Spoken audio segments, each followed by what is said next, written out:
Dear Jack, I just wanted you to know that I love you an awful lot. So much sometimes it hurts. I know I don't show it or act it, but that's me. This noon, I just wanted you to hug me and never let me go. But I guess that's the way the cookie crumbles. Please, Jack, don't go out on me, 'cause I am true to you whether you believe it or not.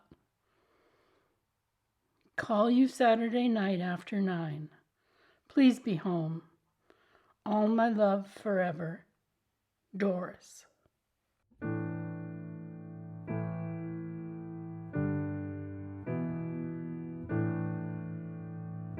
The night Jack Ellis died, he was attending a jam-packed special town meeting at the old Wendell Town Hall.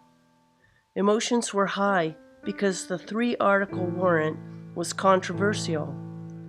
The meeting was the culmination of a summer of heated complexities regarding the town's response to a massive proposed subdivision by Richard C. Wolfe of all his extensive land holdings between Locke's Village Road and Lock Hill, opposite his lands at what was known as Stillwater Pond.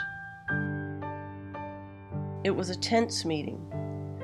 Jack Ellis, a frugal and well-loved Yankee farmer from an old prominent Wendell family, was a kind and gentle man who helped everyone who asked with his oxen team.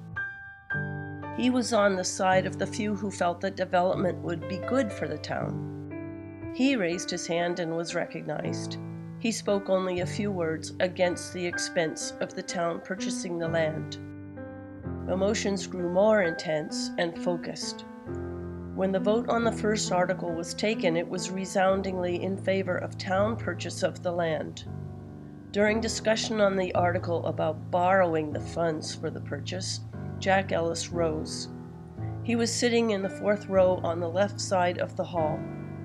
I watched as he reached out his hand and tickled the pom-pom on the top of Mrs. Herrick's tam, who was sitting in front of him, and then he left the room to go out into the night. A few minutes later, a voice from outside called out, "Jack is down!" Someone called my name. My instinct was to respond. As moderator, I called the meeting to recess. Outside, it had stopped raining and the asphalt was shining.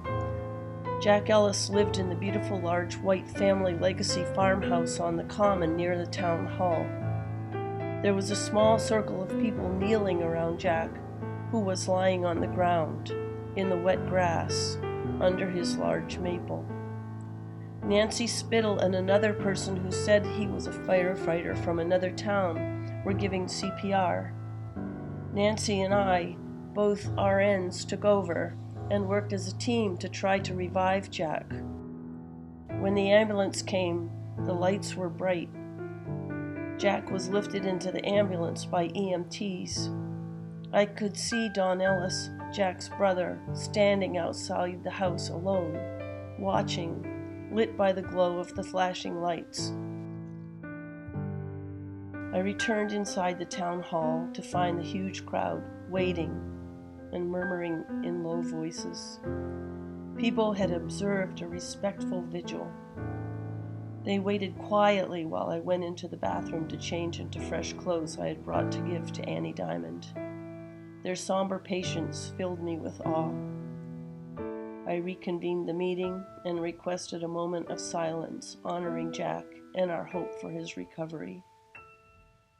Jack would have wanted us to be practical and finish business, which we did.